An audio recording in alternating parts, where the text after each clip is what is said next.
can remember at the farm when my grandma canned everything.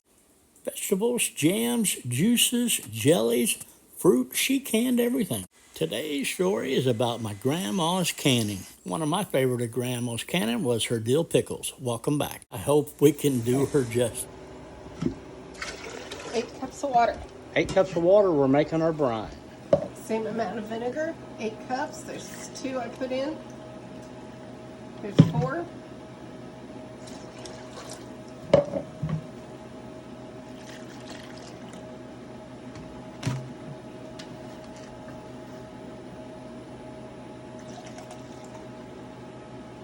Whew.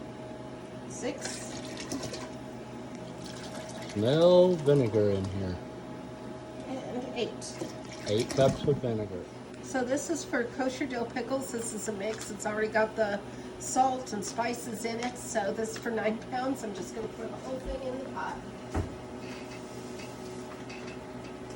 While we're getting our brine ready, I'm getting our water bath pot ready. I've put probably about 2.5 gallons of water in here, and we're getting it all heated up so it'll be boiling by the time we're ready. We've done this a time or two. We're going to go ahead and keep the ball book out, and we've got it set on making dill sandwich slices, and it's set for 9 pounds, and we've got that much, but we're going to do some relish. Okay, we got the brine warm now. We are pulling jars from the dishwasher. They're hot and ready to go. It'll just be a matter of stuffing them with pickles first and then pouring the brine over the top of them. Okay, we're getting the stuff all together to put into the deal. What is that stuff? This is the extra crunch for pickles, and I'm just putting in about 1/8 of a teaspoon for a pint in each jar. And then I'm going to follow it up with about a half teaspoon of garlic, since all the spices are already in the brine. But there is no garlic in it, and I like garlic in my pickles.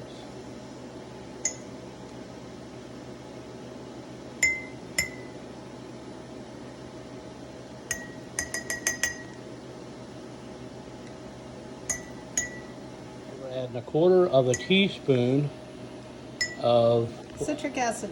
citric acid to make sure there's plenty in each jar for them to be preserved. We're adding the sliced cucumbers to each jar. We're going to put them in there pretty thick, because later we're just going to pour liquid over the top of it. Well, there goes one. That'll be washed.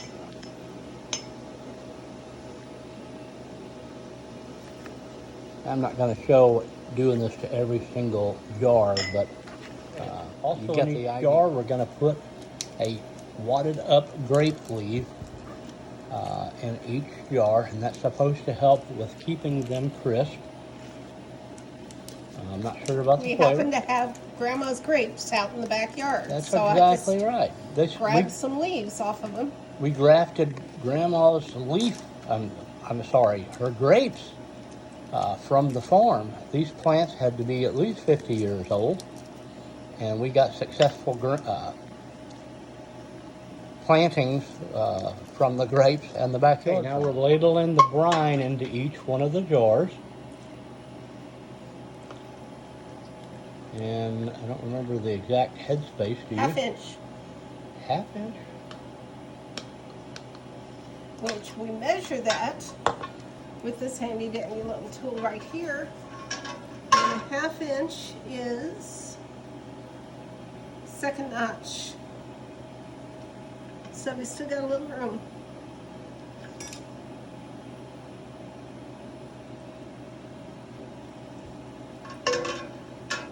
And after you do this for a minute, you can probably eyeball it a lot easier once you do it a few times.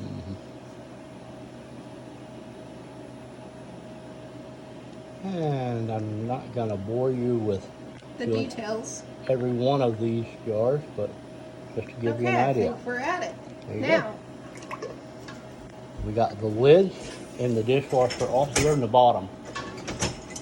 There you go. And they're hot and clean.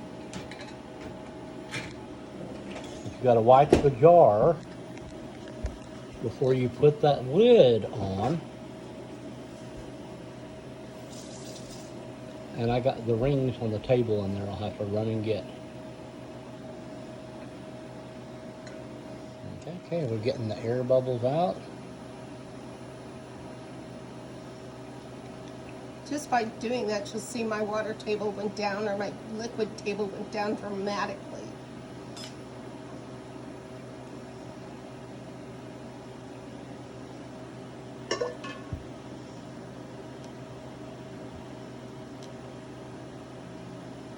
Where's my lids? Right here. Oh, you gotta wipe it? Yeah, without wiping it first. There we go. It's a team effort.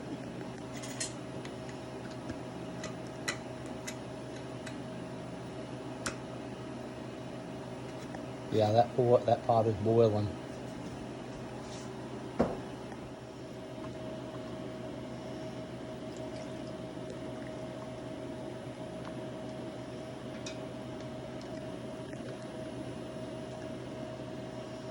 Okay, one thing you need to make sure you do is a paper towel dipped in vinegar. Just wipe the edge, put a lid on, Hot, clean lid. and put a ring on.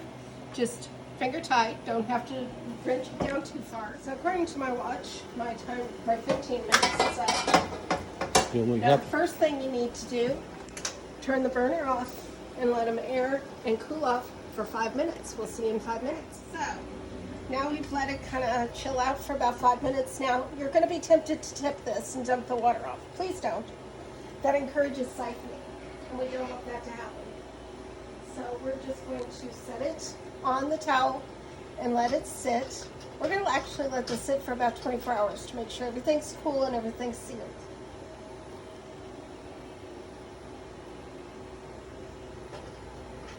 And to get the water off of the top, just touch a towel to it. yeah, we'll just take a little towel or paper towel or something and dry it. It's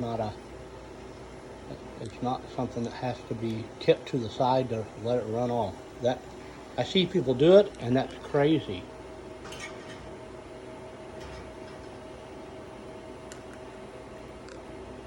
But as soon as we get this one out, we'll start getting ready for the next batch. We still got plenty of cucumbers to prepare and slice a couple more pickles because cucumbers, I'm sorry, because we run out before we got the jars filled, which is no big deal.